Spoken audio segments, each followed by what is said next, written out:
talk.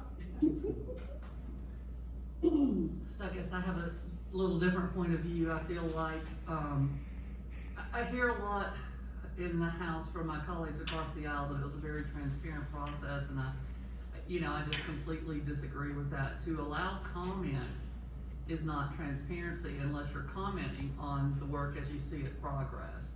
And so, nobody had access to the maps as they were being drawn or anything to comment on what was happening. People were allowed to comment on what they thought in their head might be happening, maybe tell what they wanted to see, but there really wasn't transparency there. And I feel like the maps are very politically motivated, and that also my biggest problem, I do believe there are a multiple constitutional challenge because they have diluted the minority vote in Tennessee. Shelby County lost 3 opportunity districts. And if you're not familiar, an opportunity district has at least 35% minority. There's majority minority districts which are a little over 50%. But the other districts, the opportunity districts are 35% or more, which do give a bigger voice to our minority communities, and Shelby County lost 3 of those. And that's very disturbing.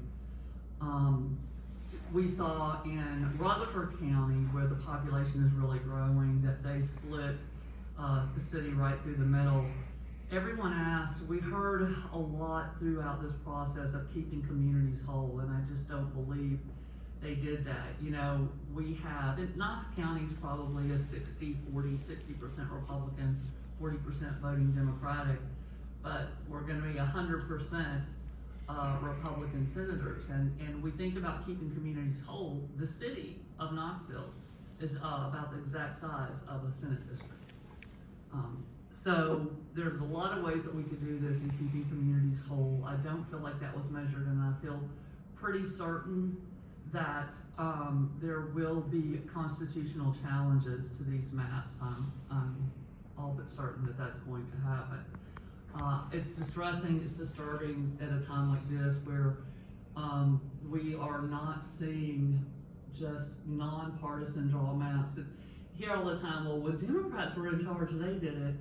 I can promise you, if no matter what, who's in power, who's got the majority, I believe that we believe firmly in nonpartisan maps that are drawn. We have the computer technology to build blocks of voters right now using natural boundaries, and I feel like that's what we should be doing instead of drawing 9 members out of their district and various others. I'm not completely sure about the entire state, but that much I know about. So I'm concerned when we have partisan drawing of maps, and especially when we are diluting the minority vote.